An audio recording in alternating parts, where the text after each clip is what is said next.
Alors, bien-aimés, shalom, shalom. Nous continuons la deuxième vidéo par rapport au thème du programme là. Au pied de la grâce par excellence, Seigneur Saint-Esprit. Nous enchaînons avec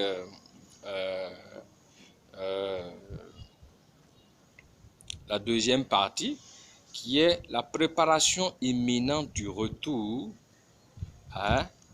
triomphal de Jésus-Christ. Pourquoi? Tout homme de Dieu a été suscité pour préparer des brebis à devenir église de Christ. Je reprends. Tout homme de Dieu a été suscité pour préparer les brebis à être église de Christ. C'est-à-dire quoi? Il doit les équiper pour que le Saint-Esprit prenne les relais. Et c'est quand le Saint-Esprit prend les relais que ça devient l'église de Christ. Donc, c'est une aberration qu'on dise église telle, ça c'est un parjure spirituel, nous devons changer. Il n'y a qu'une seule église, l'église de Jésus-Christ. Et c'est le Saint-Esprit qui est le chef suprême à travers Jésus-Christ de cette église-là. Donc, nous allons également lire des passages pour saisir, d'accord, une certaine profondeur par rapport, d'accord, à cette préparation, d'accord, du retour imminent de Jésus-Christ. Nous devons comprendre que Christ est allé à la croix pour nous afin que nous puissions accomplir une glorieuse destinée pour entrer dans sa présence. Je ne peux pas accomplir une glorieuse destinée, c'est même pas la peine de rentrer dans la présence de Dieu. Donc nous allons lire juste les passages qui nous amènent, d'accord, à pouvoir nous dire, mais attention, il faut que nous puissions revoir nos copies pour ne pas perdre, pour ne pas rater l'enlèvement. C'est ça le plus important. Le reste là, c'est des histoires. Nous devons nous préparer à ne pas rater l'enlèvement, c'est tout. Tout le reste n'est que mensonge et perfidie. Préparer pour le retour de Christ, c'est ça le plus important. Donc le ministère, à travers l'homme de Dieu que Dieu met à part, il est là pour préparer les brebis à devenir église de Christ. Donc il les équipe de façon à ce que le Saint-Esprit prenne les relais. D'accord? Il les équipe pour que le Saint-Esprit prenne le relais. Il les équipe pour que le Saint-Esprit prenne le relais. Et comment doit-il faire? D'accord? C'est de ça qu'on nous parle. Éphésiens chapitre 5 du verset 22 au verset 33. Nous allons juste lire et ça va nous aider. Femmes, soyez soumises à vos maris comme au Seigneur. Car le mari est le chef de la femme, comme Christ est le chef de l'Église, qui est son corps, et dont il est le sauveur. Or, de même que l'Église est soumise à Christ, les femmes aussi doivent l'être à leur mari en toutes choses. Marie, aimez vos femmes comme Christ a aimé l'Église et s'est lui-même livré lui-même pour elle. Marie, aimez vos femmes comme Christ a aimé l'Église et s'est livré lui-même pour elle. Voilà. Afin de la sanctifier par la parole, après l'avoir purifiée par le baptême d'eau, afin de préparer devant lui cette Église glorieuse, sans tache ni ride, ni rien de semblable, mais sainte et irrépréhensible, vous entendez? Afin de la sanctifier par la parole, après l'avoir purifiée par le baptême d'eau, afin de faire paraître devant lui cette Église glorieuse, sans tache ni ride, ni rien de semblable, mais sainte et irrépréhensible. Tu ne viens pas chercher une Église condolée. C'est ainsi que les maris doivent aimer leur femme comme leur propre corps. Celui qui aime sa femme s'aime lui-même, car jamais personne n'a haï sa propre chair, mais il la nourrit et en prend soin comme Christ le fait pour l'Église. Parce que nous sommes membres de son corps. C'est pourquoi l'homme quittera son père et sa mère et s'attachera à sa femme et les deux deviendront une seule chair. Ce mystère est grand. Je dis cela par rapport à Christ et à l'Église. Du reste, que chacun de vous aime sa femme comme lui-même et que la femme respecte son mari. Le Saint-Esprit a saisi Paul pour pouvoir essayer de nous parler de ce mystère. Tu es l'épouse de Christ. Je suis l'épouse de Christ et il revient nous chercher. Et l'image, vous voyez ma tête. Dieu dit, lui, il est la tête de cette épouse-là. D'accord? Et le corps, là, est le corps de cette épouse. C'est ça le mystère. Ça veut dire lui et l'épouse sont un. Et c'est ce que nous devons chercher. Si nous n'avons pas le même cœur que Dieu, ça ne marche pas. Donc le ministère doit permettre à ce que et l'homme de Dieu et le peuple que Dieu lui a confié, ces 5 personnes ou ces 10 personnes doivent refléter cela, le préparer pour le retour de Christ. Notre patrie, c'est là-haut, avant de revenir sur la terre lorsque la nouvelle Jérusalem va arriver. Donc c'est ça le plus important. Est-ce que je veux faire partie de l'église de Christ? C'est moi qui choisis. Est-ce que l'homme de Dieu que je suis veut préparer, veut participer à ce que Christ prépare son église? C'est lui qui choisit. Les paroles parlent d'eux-mêmes. Ça n'a pas besoin de commentaires. Donc, il faut se préparer pour le retour de Christ en étant un avec le Père.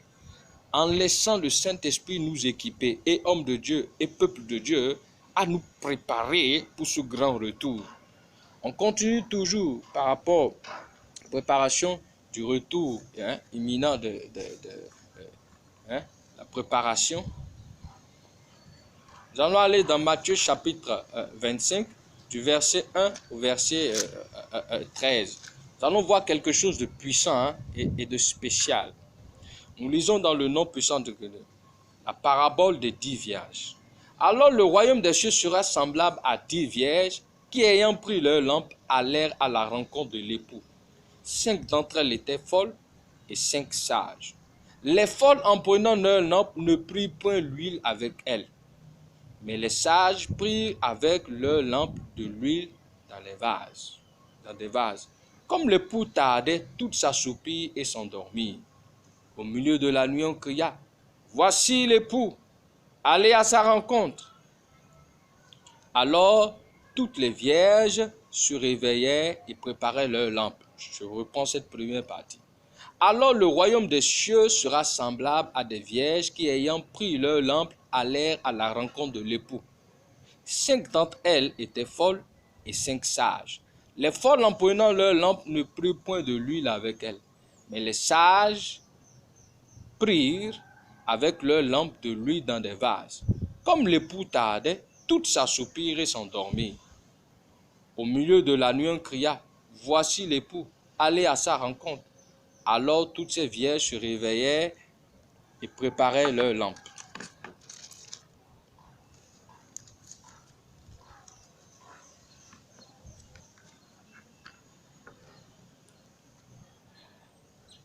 Les folles dirent aux sages, « Donnez-nous de votre huile, car nos lampes s'éteignent. » Les sages répondirent, « Non, il n'y en aurait pas assez pour nous et pour vous. Allez plutôt chez ceux qui en vendent et achetez-en pour vous. » Pendant qu'elles allaient en acheter, l'époux arriva. Celles qui étaient prêtes entrèrent avec lui dans la salle des noces et la porte fut fermée. Plus tard, les autres vierges vinrent et dirent, « Seigneur, Seigneur, ouvre-nous. » Mais il répondit, « Je vous le dis en vérité, je ne vous connais pas. Veillez donc, puisque vous ne savez ni l'heure ni le jour. » Voilà ce que Dieu nous dit. Nous ne sommes pas sur la terre pour femmes, enfants, villas, voitures. Et c'est aberrant que dans nos assemblées, on ne répète que cette insanité, qu'on ne répète que vraiment je n'ai pas de mots pour qualifier. C'est pas bon. On ne fait pas ça. Nous ne sommes pas sur la terre pour jouer. C'est parce que nous faisons partie de l'Église de Christ que Dieu nous envoie sur terre. Nous devons nous préparer pour sa rencontre. Ça n'a pas besoin d'agitation ni d'explication. Nous devons nous préparer. Voilà 10 vierges. C'est-à-dire que 10 personnes justifiées. 10 personnes qui ont croisé le chemin de Jésus. Mais 5 sont partis, 5 sont restés. Les 5 folles croyaient qu'elles maîtrisaient la parole de Dieu. Elles croyaient qu'elles avaient la science infuse. Elles croyaient qu'elles connaissaient tellement l'époux que non, elles savent quand l'époux va arriver. Mais les autres, elles se sont dites non. L'époux nous a toujours dit de garder de l'huile car il se pourrait qu'il tarde. Et elles ont gardé l'huile. Sinon, comment elles ont su qu'il fallait garder lui. C'est parce que l'époux lui a parlé. Et le Saint-Esprit parle et on n'écoute pas. Le Saint-Esprit qui est l'huile par excellence nous donne des révélations pour qu'on se prépare pour le retour de Christ. C'est pas la peine. C'est quoi ça? Hey, revenons. C'est pas du tout bien. Revenons. Quand le Saint-Esprit parle, il sait pourquoi il est en train de parler. C'est cinq folles. Oh, on s'en fout. Quoi? Qu'est-ce qui va arriver? Non, rien. Quoi? Non. Les 5 sages qui avaient la révélation, qui écoutaient toujours l'époux, qui disaient gardez toujours de l'huile sur vous, car vous ne savez pas quand est-ce que je peux arriver, il se pourrait que je tarde. Ils ont mis leur huile à côté. Voilà que l'époux a, toutes se sont assoupies. Donc tout est grâce. Il n'y a pas question de dire que non, j'ai une foi qui... Tout est grâce. Nous bénissons le Seigneur, tout est grâce. Si Dieu t'a permis de connaître la parole plus que l'autre, c'est grâce. Partage avec lui. Il ne faut pas t'enorgueillir. Ah, c'est nous qui maîtrisons les choses de Dieu. Quoi? Sans nous, il faut arrêter ça. Des pères ou des dévanciers dans le ministère qui disent tant qu'il ne va pas venir voir, il n'avancera pas. Non, c'est pas bon. Nous sommes tous dans la même barque. N'oubliez pas les ouvriers de plusieurs heures. Hein. Vous savez de quoi je parle. Alors c'est ça. L'époux vient maintenant. Les 5 sages ont mis leur huile. Les folles s'affolent maintenant. L'orgueil précède la chute. Et c'est ça qui tue l'église de Christ. Tout le monde veut enseigner. Tout le monde veut montrer qu'il connaît la parole de Dieu. Mais calmons-nous. Mais nous sommes incapables, dans le corps de Christ, de dire mais tel est prophète spécialisé en tel. Tel est apôtre spécialisé en tel. Tel est pasteur spécialisé en tel. Non. Tout le monde veut être chirurgien spirituel. Tout le monde veut être dentiste spirituel. Tout le monde veut être généraliste spirituel. Tout le monde veut être gynécologue, obstétricien spirituel. Tout le monde... Non. Il faut nous calmer. Revenons aux 5 doctrines. Que chacun reste dans son couloir et participe pour l'avancée de l'œuvre. Ah non. Dans le même quartier, vous avez plusieurs ministères. Pourquoi? Qu'est-ce qui empêche, avant de venir installer tel ministère dans tel quartier, d'aller faire le tour de tous les... Quelle est votre spécificité? Si tu vois que c'est saturé, va ailleurs. Tu n'as pas besoin de venir et puis on regarde et tout le monde se moque de l'église parce qu'on trouve que les gens sont trop nombreux dans le même lieu. Non. Revoyons nos copies. Tu n'es pas obligé. Mais l'autre, lui, Dieu lui a donné le don de guérison. Rends grâce à Dieu. Le jour, l'assemblée que Dieu a besoin que la guérison vienne, mais va l'inviter. Non. Il va choisir, il va prendre les fidèles. Et sur les plateaux antennes, sur les télévisions, sur Internet, tout le monde veut prêcher. Et en prêchant, il y a cette subtilité. On est en train de dire, n'écoutez que moi seul, vous qui êtes mes fidèles, n'écoutez pas les autres. Ça veut dire quoi? Quand vous êtes en esprit, vous sentez. Tout le monde, dès qu'un homme de Dieu fait une nouveauté, tout le monde veut faire la nouveauté. Aujourd'hui, c'est devenu la mode des églises. On bâtit les temples. Faisons attention. Tout temple que Dieu n'a pas dit de bâtir, si tu bâtis, ça devient tour de Babel. Et Dieu a détruit la tour de Babel. Je nous parle de la part de l'Éternel. Toutes les tours de Babel, Dieu va les détruire une à une. Il a sa façon de détruire. Voilà. Je ne veux pas parler à sa place. Tout bâtiment que Dieu ne t'a pas dit de bâtir, tu t'es levé pour bâtir, est une tour de Babel. Et Dieu va détruire tout ce qui est tour de Babel au nom de Jésus. Oui. C'est des murs de Jéricho pour toi-même et pour le peuple. Dieu va les faire tomber. Mais c'est David qui s'est levé, qui a dit, je veux te faire un temple. Parce qu'il a trouvé que Dieu dans une arche, Dieu le lui a accordé. Pendant 40 ans, on a bâti le temple. Avec toutes les richesses, ce temple a été détruit. Faites attention. Tout ce qui veut devenir idolâtrie, Dieu détruit. Si Dieu te dit, construis-moi un temple, il va te dire exactement l'architecte. Faisons attention, qui doit faire ce plan. Il va te dire les ouvriers. Il va te dire les couleurs qu'il veut. Il va te dire, la consécration va se faire comment? Tu vas appeler quel type de pasteur? Quel est le peuple qui se... C'est comme ça que Dieu fait. C'est ça qu'on appelle la solennité. Et quand il n'y a pas ça là, vous laissez tomber. Revenons, bien-aimés. C'est devenu une concurrence. Si quelqu'un s'élève là, il veut bâtir un temple de 10 000, de 100 000. Mais écoutez, il y a un problème que nous devons essayer de régler. La Bible dit, là où 2 ou 3 sont en mon nom, je suis là. Mais où est Dieu dans les assemblées? C'est parce que les gens tombent que Dieu est là? Non. Là où Dieu est, tout le quartier sent. Là où 2 ou 3 sont en mon nom, je suis là. C'est pas fini. Dieu corse la facture. Si 2 personnes s'accordent pour demander une chose quelconque. Le plus souvent, les bâtiments qui sont imprimés dans les quartiers là ne sont même pas au courant sur le plan spirituel des problèmes du quartier. Ils ne prient pas contre la prostitution dans le quartier, le braquage dans le quartier, les jeunes pour qui trouvent du travail dans le quartier pour ne pas être oisifs et des braquages, les divorces. Ils n'ont aucune donnée dans chaque quartier. Ils n'ont aucune donnée des problèmes de la nation.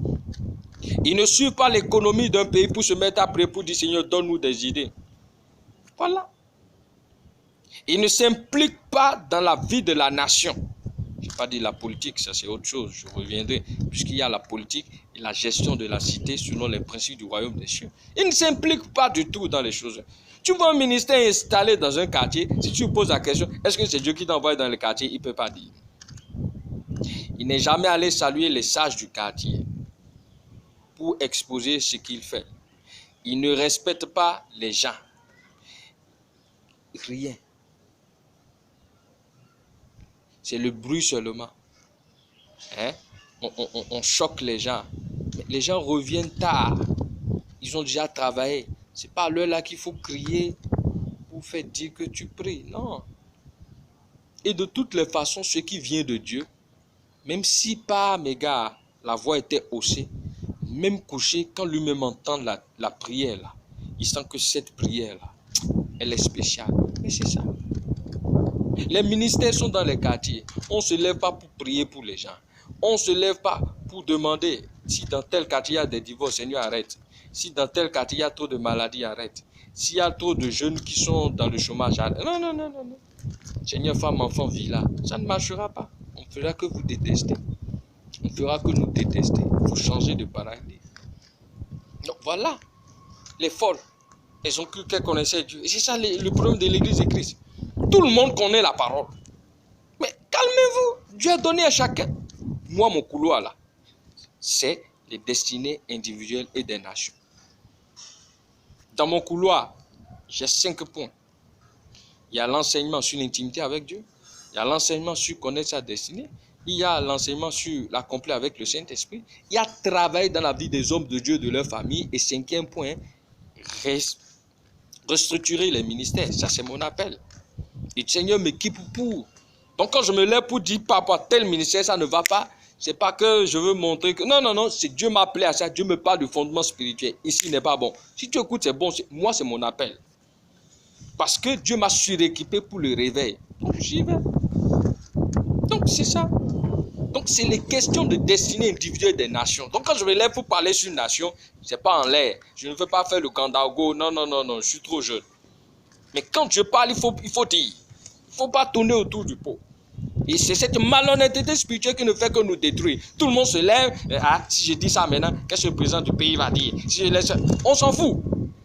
Si c'est la vérité, il est un homme. Et Dieu dit que Dieu fait fléchir le cœur des rois comme un torrent dans sa main. Si ce que tu as dit vient de Dieu, mais il sera sensible à ça.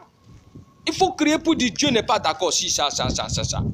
Mais je profite par exemple pour pouvoir dire dans notre pays l'erreur que notre président Soglo a fait et aujourd'hui on en paye le prix.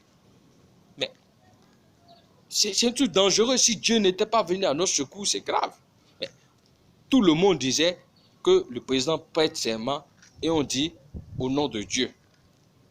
Mais il a voulu contenter une religion, il dit man des ancêtres. Bon, si les musulmans disent d'ajouter Mohamed, on va dire quoi?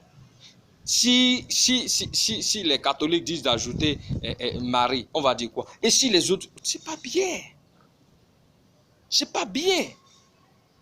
Mais l'église, au lieu de dire c'est un danger, on ne peut pas dire man des ancêtres. Man des ancêtres, là, c'est le diable qui a mis ça dans la bouche des gens. Le président Soglo s'est laissé piéger avec ceux du temps là. Il n'y a pas man des ancêtres. Man des ancêtres voudra dire nous faisons appel au séjour des morts. Nous faisons appel à la mort dans le pays. Nous faisons appel à tout ce qui est mort. Et dans ça, il y a la guerre. Dans ça, il y a les malcompréhensions. Dans ça, il y a les tensions. Donc, toutes les fois où les tensions se lèvent, dans ce pays, je vous le dis, c'est quand le vaudou réclame des sacrifices qu'on lui a fait. qu'on lui a demandé et qu'on lui a promis. C'est ça, vous ne comprenez pas au Bénin. Chaque fois qu'il y a tension, c'est ça. Et quand les élections approchent, c'est sacrifice. Quand ces trucs-là, c'est sacrifice. C'est quoi? Quelqu'un veut prendre un marché, c'est sacrifice. Quelqu'un veut aller attacher le président pour qu'il le nomme, c'est sacrifice. C'est quoi? Et l'Église ne peut pas se lever pour dire, ben, c'est pas bon. Un pays d'idolâtrie n'avance pas. Le Bénin est le seul pays au monde où l'idolâtrie, on a dit c'est le berceau du vaudou, non? C'est le seul pays au monde où l'idolâtrie est à son comble et ça n'a pas encore pris feu. Et vous ne comprenez pas que c'est une grâce.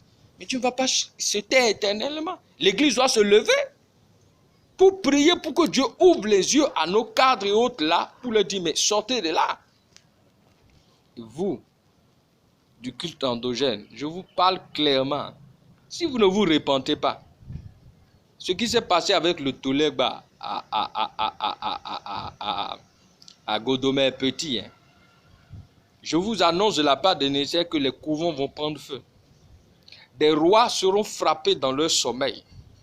Un peu comme Hérode a été frappé.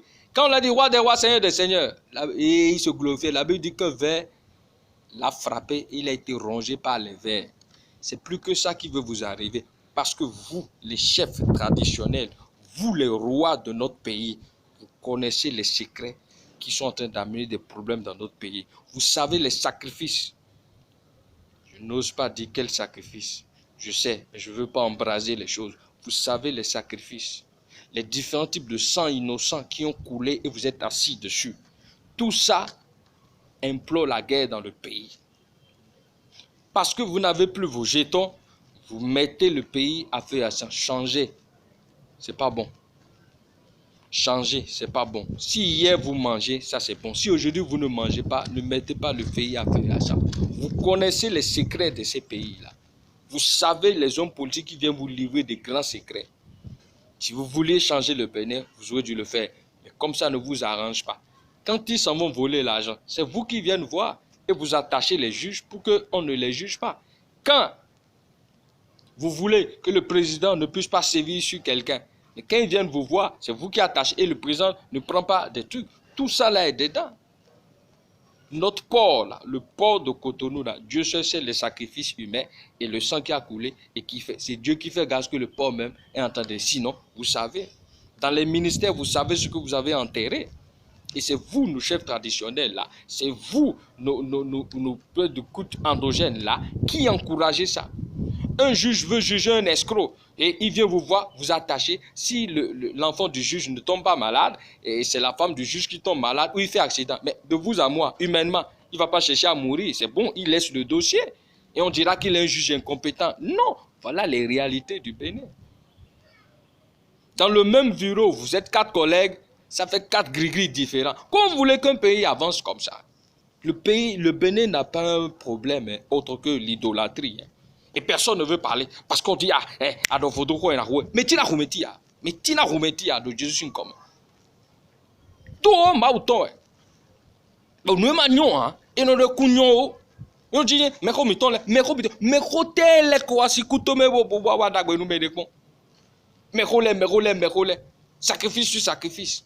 Et c'est le village qui a dit, et tout le monde est pris en otage. C'est le village. Si on ne fait pas ça, et comme son salaire ne suffit pas, il est obligé d'aller voler. Voilà les dessous de la corruption dans notre nation, le Bénin. C'est l'idolâtrie. Le vaudou, c'est ça qui fait que la corruption grandit au Bénin. C'est tout. Et je suis prêt à ce qu'on fasse des débats clairs devant le pays. On va aller dans le fond. Les envoûtements tous azimuts. Un juge veut juger une affaire, on va déposer devant sa porte un cercueil. Mais vous voulez qu'il fasse quoi? Il ne va plus juger. Il faut qu'on arrête les choses comme ça. Hein? Un militaire veut aller sur le front, on lui donne un gris-gris. Mais le gris-gris peut influencer son truc sur le coup. Et sans savoir, il peut tirer sur quelqu'un et cette seule erreur va embraser un pays. Église de Christ, rentrons. Donc toujours, pour la préparation du retour de Jésus-Christ, nous allons aller pour voir une autre partie, Matthieu 7, 21 à 27, parce que nous devons nous préparer pour le retour de Christ. Il dit, Ceux qui me disent Seigneur, Seigneur n'entreront pas tous dans le royaume des cieux, mais celui-là seul qui fait la volonté de mon Père qui est dans les cieux. Vous entendez? Pas la volonté de l'homme de Dieu, qui est devenu aujourd'hui le Dieu de l'homme. La volonté de mon Père. Est-ce que tu connais la volonté de Dieu pour toi? La volonté de Dieu pour toi, c'est Jérémie 29, 11. Je connais les projets que j'ai formés sur vous, projets de paix, non de malheur, afin de vous donner un avenir et de l'espérance. La volonté de Dieu pour toi, Jérémie 33, 3. Invoque-moi, je te répondrai, je t'annoncerai des grandes choses, des choses cachées que tu ne connais pas. Proverbe 22, 4. Le fruit de l'humilité, de la crainte de l'Éternel, c'est la richesse, la gloire et la vie. Ésaïe 1, 18 à 19. Venez plaidons, si vos péchés sont comme le cramoisi, ils deviendront blancs comme la neige. Qui sont rouges comme la pourpre, ils deviendront blancs comme la laine. Si vous êtes docile, vous avez de la bonne volonté, vous mangez les meilleures productions du pays. C'est ce que l'Église doit dire aux gens. Aucun régime ne peut donner le travail à quelqu'un. Si chacun rentre dans son couloir, je vous le dis de la part de... Et je défie, et je peux apporter des preuves claires. Si vous voulez, donnez-moi 15 diplômés ou 30 diplômés sans emploi. D'accord? Donnez-moi 30 personnes qui sont sous-employées. Donnez-moi 30 personnes qui sont au chômage. 3 mois. Et après, vous allez les voir. On va aller selon la parole de Dieu. Et après 3 mois, vous allez voir. 8 milliards de personnes sur la terre, 8 milliards de destinées. Personne ne va chômer. Si chacun reste dans le couloir que Dieu veut pour lui, personne ne va chômer. Mais on a laissé les choses et on trouve que non, si toi tu es député n'est pas un métier, c'est un sacerdoce. Policier, tout ça, c'est des fonctions en griffe divine. C'est ça. Hein? Si quelqu'un devait cirer de chaussures, et l'ennemi va me dire que non, non, quoi. Mais si les chaussures, est-ce que c'est pas noble? Ta chaussure est bien cirée, c'est pas noble? C'est pas quelque chose? On dit, il est fossoyeur, mais si Dieu ne lui avait pas mis dans le cœur, qu'il soit fossoyeur, quand tes fosses seront pleines, qui va venir enlever? Ah, c'est une vendeuse de piment. Mais si elle n'acceptait pas vendre le piment, toi tu pourras faire ta sauce. Si Dieu ne mettait pas après à quelqu'un d'aller planter le piment, vous savez comment on récolte le piment? Le maïs, tout ça. Mais c'est une grâce, c'est Dieu qui fait fonctionner le monde. Tout le reste, c'est des histoires. Parce que toi, tu as accordé, c'est fini, les autres ne sont rien. Non, l'Église doit dénoncer ça. Tout ça, je ne suis pas hors de mon sujet. Hein. La préparation du retour de Christ. Nous devons nous dire la vérité pour nous informer les uns les autres que les attitudes que nous avons ne nous amèneront pas au ciel. Et nous avons la responsabilité de nous parler des uns les autres pour dire telle chose nous empêche d'aller au ciel. C'est ça. Ceux qui me disent Seigneur, Seigneur n'entreront pas tous dans le royaume des cieux. Mais celui-là seul qui fait la volonté de mon Père qui est dans les cieux. Tu entends? Plusieurs me diront en ce jour, Seigneur, Seigneur, n'avons-nous pas prophétisé par ton nom? N'avons-nous pas chassé des démons par ton nom? Et n'avons-nous pas fait beaucoup de miracles par ton nom? Vous entendez? Ce n'est pas en ton nom, c'est par ton nom. En ton nom, c'est que c'est Dieu qui a envoyé. Par ton nom, usurpation de titres spirituels. Le nom de Jésus est puissant. N'importe qui peut utiliser ce nom-là. Ah, Dieu est obligé de défendre son nom. Mais ça ne veut pas dire que Dieu est dedans. Ah, c'est la différence. Plusieurs me diront ce jour-là, Seigneur, Seigneur, n'avons-nous pas prophétisé par ton nom et non en ton nom? N'avons-nous pas chassé des démons par ton nom et n'avons-nous pas fait de miracles par ton nom? Écoutez ce qu'il dit. Alors je le dirai ouvertement. Je ne vous ai jamais connu. Retirez-vous de moi, vous qui commettez une iniquité. Tu entendais? Tous ceux qui utilisent le nom de Dieu pour se faire de l'argent, pour détruire des familles, pour encourager des divorces, pour pouvoir séparer des familles, Dieu vous dit, alors je leur dirai ouvertement, je ne vous ai jamais connu, retirez-vous de moi, vous qui commettez l'iniquité. C'est pourquoi je vous disais en début, il y a une différence entre le ministère que Dieu vous utilise pour se révéler et il y a votre propre vie que Dieu travaille. Si tu ne laisses pas Dieu travailler ta propre vie, Dieu peut-être peut t'utiliser, mais tu te retrouveras en enfer parce que tu n'as pas choisi que ton âme soit sauvée. Tu n'as pas choisi que Dieu bâtisse ta vie. Il dit, c'est pourquoi quiconque, vous entendez, entend ces paroles que je dis et les met en pratique sera semblable à un homme prudent qui a bâti sa maison sur le roc. Vous entendez? C'est pourquoi quiconque entend ces paroles que je dis et les met en pratique sera semblable à un homme prudent qui a bâti sa maison sur le roc. La pluie est tombée, les torrents sont venus, les vents ont soufflé et se sont jetés contre cette maison. Elle n'est point tombée parce qu'elle était fondée sur le roc, tu entends. Tu ne peux pas t'appuyer sur Jésus et échouer au nom de Jésus. Mais quiconque entend ces paroles que je dis et ne les met pas en pratique sera semblable à un homme insensé qui a bâti sa maison sur le sable. La pluie est tombée, les torrents sont venus, les vents ont soufflé et ont battu cette maison. Elle est tombée et sa ruine a été grande. Vous entendez? C'est ça. La parfaite volonté de Dieu. Dès que tu quittes ton lit sans savoir ce que Dieu veut pour toi, tu es en danger. Satan a le droit de t'enlever sur terre. Quand on parle de la mort, là, il faut comprendre ça. Quand Adam a mangé l'arbre de la connaissance du bien et du mal, là, ça a donné le droit à l'ennemi d'intervenir dans 3 dimensions de la mort. La première, Satan a le droit de t'enlever sur la terre à tout moment. Tu m'entends? Il a le droit de t'enlever sur la terre parce que tu lui appartiens. Ce que Christ a fait, on ne peut pas comprendre. Deuxièmement, il a le droit de te séparer de toute révélation spirituelle susceptible de t'ouvrir les yeux. C'est ça, hein? La mort spirituelle. Et troisième chose, si Dieu ne te rencontre pas et tu meurs, tu es destiné au feu éternel. C'est ça qu'on appelle la mort éternelle. Voilà les 3 morts. La mort physique, la mort spirituelle, la mort éternelle. Voilà. Satan a le droit de t'enlever de la terre à tout moment. Si l'amour de Dieu ne te rencontre pas, tu es en danger. Et nous sommes en danger tant que nous n'irons pas nous cacher dans le sang de l'agneau. On croit que c'est de la blague. Il a le droit d'empêcher la lumière de venir à toi. C'est pour ça qu'on dit dans 1 Jean 5, la lumière est venue, mais ils n'ont point reçu. C'est ça, la mort spirituelle. Et troisième chose, la mort éternelle. Séparé éternellement de Dieu, et la destinée, c'est le feu. Que Dieu nous épargne de ça, au nom puissant de Christ Jésus. Nous allons continuer toujours dans ça.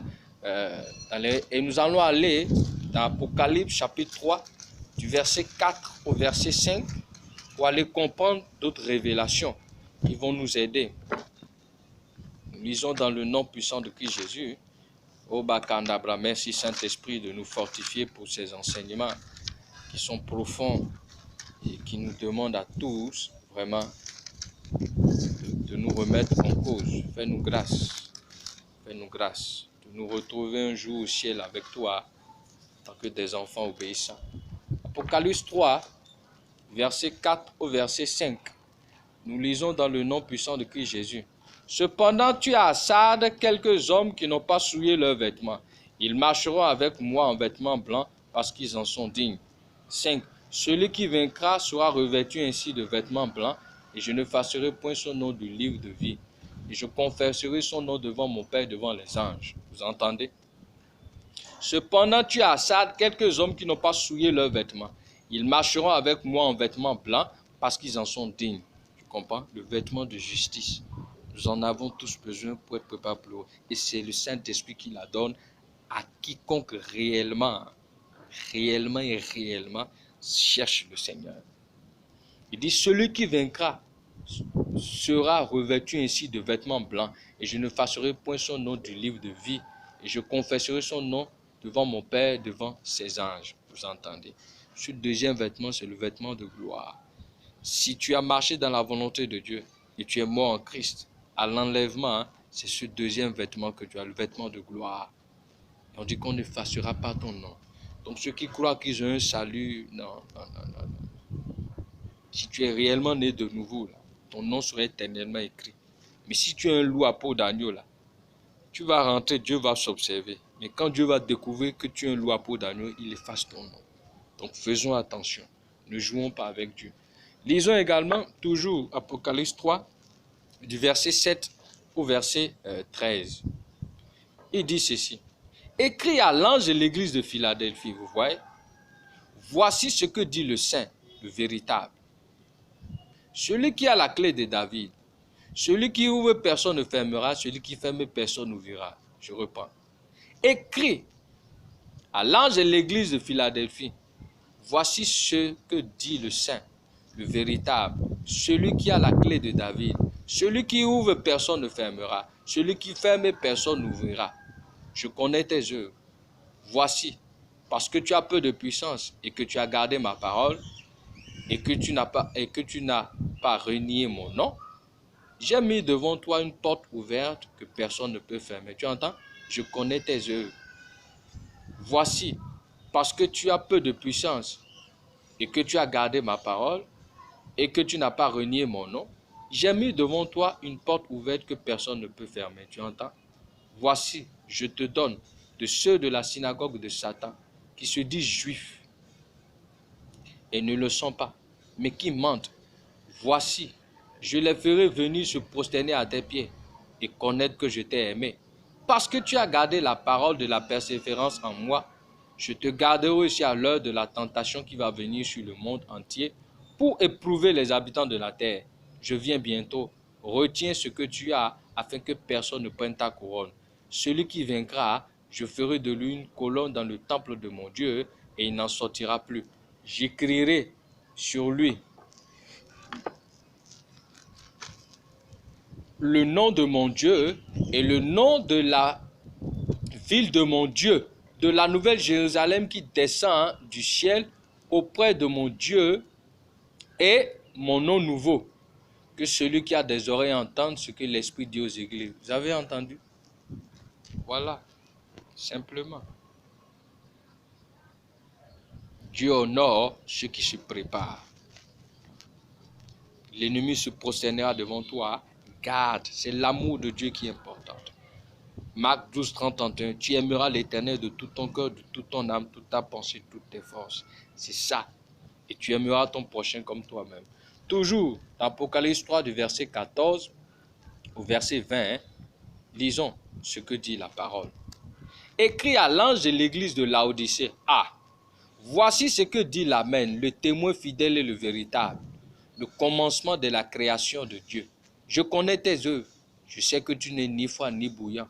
Puis-tu être froid ou bouillant? Ainsi, parce que tu es tiède et que tu n'es ni froid ni bouillant, je te vomirai de ma bouche.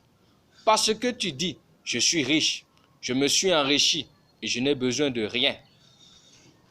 Et parce que tu ne sais pas que tu es malheureux, misérable, pauvre, aveugle et nu, je te conseille d'acheter de moi de l'or éprouvé par le feu, afin que tu deviennes riche, et des vêtements blancs, afin que tu sois vêtu et que la honte de ta nudité ne paraisse pas. Et un collier pour oindre tes yeux, afin que tu vois. Moi je reprends et je châtie tous ceux que j'aime. Aie donc du zèle et réponds-toi. Voici, je me tiens à la porte et je frappe. Si quelqu'un entend ma voix et ouvre la porte, j'entrerai chez lui, je souperai avec lui et lui avec moi. C'est ça. Dès que Dieu nous fait une grâce, on commence à voyager, on commence à acheter des jets. Oh, c'est fini. Dieu dit, attention.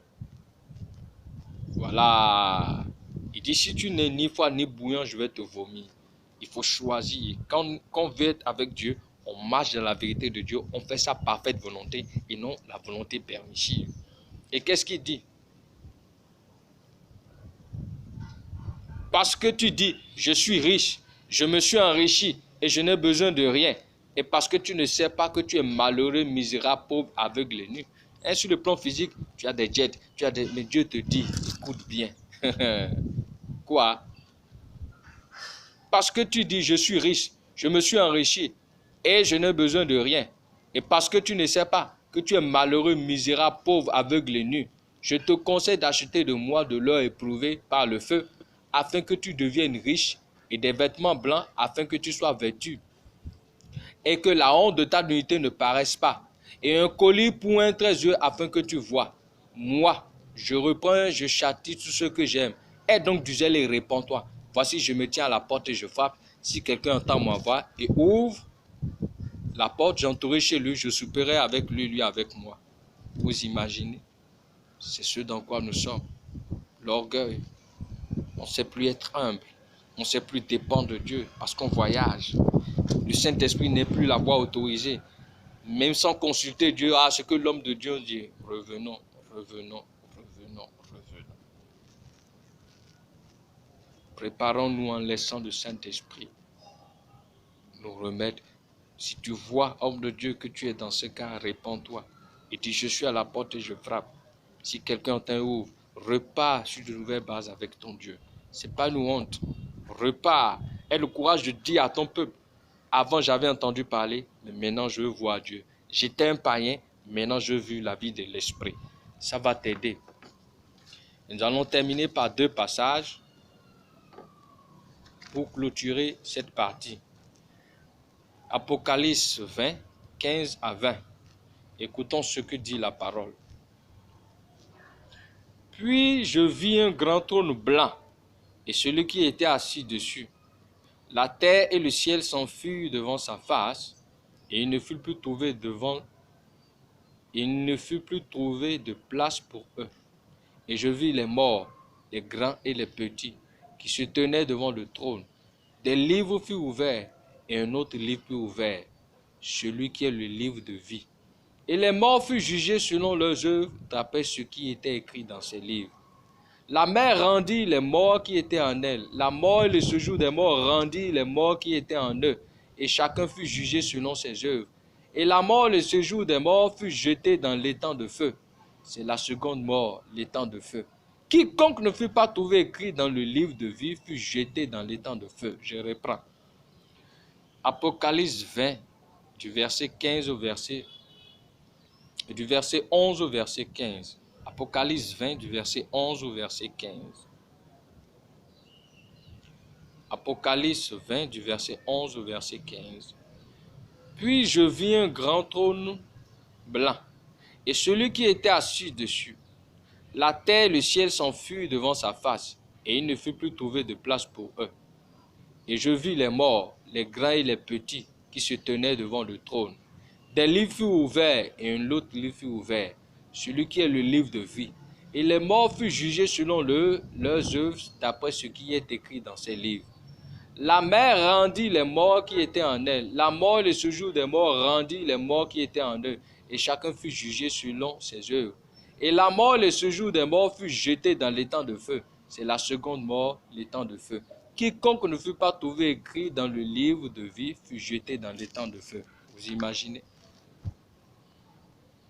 Il y a le livre de vie. Le livre où se trouvent tous ceux que le Seigneur a sauvés. Tous ceux qui se sont réconciliés à Dieu. Tous ceux qui ont cherché à faire la parfaite volonté de Dieu sur terre. Et selon qu'ils ont accompli leur destinée, ils avaient droit à appartenir au livre de vie. C'est ça. Jésus est venu pour que nous ayons une nouvelle destinée et que nous accomplissions ce pourquoi Dieu nous a amenés sur terre, afin qu'à son retour, nous soyons avec lui. C'est tout. C'est le but de la venue de Jésus. Nous préparer au retour de Christ en ayant accompli notre destinée. C'est tout. C'est le seul secret. Nous n'accomplissons pas ce pourquoi Dieu nous a amenés sur la terre. Nous n'avons pas besoin de Jésus. Donc on n'a pas besoin de Jésus pour femme, enfant, villa, voiture. Non. C'est pour accomplir ta glorieuse destinée. Et quand tu finis là, tu t'en vas. Maintenant, ce que nous on oublie, dans chacune de nos glorieuses destinées, il y a une âme qui doit être sauvée. Donc si je n'accomplis pas ma destinée glorieuse sur la terre, j'empêche une âme d'être sauvée et le sang de celui-ci ou de celle-ci me sera redemandé. Voilà la complexité. Donc cette affaire de Jésus nous embarque tous. Donc quand les gens disent, il a besoin de dire tout ça là, pourquoi tu sais, hey, si je ne fais pas ma part et tu vas dans le feu à cause de moi, je te suis. Moi, je ne veux pas te suivre. Ça doit être ton choix. Donc, je dois tout faire pour que l'évangile te parvienne. La bonne évangile. D'accord? La bonne nouvelle du moins. Le bon évangile. Je vous ai dit, évangile veut dire bonne nouvelle. Évangélique veut dire porteur de bonne nouvelle. Donc, c'est ça. Moi, je t'apporte la bonne nouvelle et c'est toi qui choisis. Mais tu dois te préparer pour le retour de Christ. Si ton nom ne se trouve pas, c'est le feu. Ça n'a pas besoin de commentaires parce que ce qui est là est là. Nous terminons avec le chapitre 21 d'Apocalypse, du verset 6 au verset 8. Nous lisons dans le nom puissant de Christ Jésus. Verset 6 au verset 8, nous lisons dans le nom de Jésus. Et il me dit, c'est fait. Je suis l'alpha et l'oméga, le commencement et la fin. À celui qui a soif, je donnerai de la source de l'eau de la vie gratuitement. Celui qui vaincra héritera ces choses. Je serai son Dieu et il sera mon fils. Mais pour les lâches, les incrédules, les abominables, les meurtriers, les impudiques, les enchanteurs, les idolâtres et tous les menteurs, leur part sera dans les temps ardents de feu et de soufre, ce qui est la seconde mort. Je reprends. Et il me dit, c'est fait. Je suis l'alpha et l'oméga, le commencement et la fin. À celui qui a soif, je donnerai de la source de l'eau de la vie gratuitement. Celui qui vaincra héritera ces choses. Je serai son Dieu et il sera mon fils. Mais pour les lâches, les incrédules, les abominables, les meurtriers, les impudiques, les enchanteurs, les idolâtres et tous les menteurs, leur part sera dans l'état ardent de feu et de soufre, ce qui est la seconde mort. Dieu parle à ses ennemis. À toi de choisir si tu veux être ennemi de Dieu. Donc, je t'ai parlé de la part de Dieu. En tant qu'homme de Dieu, le ministère, comment ça doit être? Comment, et homme de Dieu, et tous ceux qui se disent fidèles, nous devons nous préparer au retour de Christ. Ne soyons pas lâches, incrédules, menteurs. Ça, c'est les ennemis de Dieu. Il dit que si nous avons faim et soif, il nous donnera l'eau de la vie gratuitement. Allons à la vie. Tant que nous serons morts, rien ne sera bon dans nos vies. Tant que nous allons marcher dans le mensonge, rien n'arrivera. Le salaire du péché va toujours nous condamner à la mort. Je ne veux pas discourir, je veux juste prier avec toi. Si toi tu veux que l'amour de Dieu vienne te toucher. Il dit, je suis à la porte, je frappe si quelqu'un entend. Je ne veux pas dire que je t'amène à Jésus. Le premier pas, c'est que Dieu soit ton ami.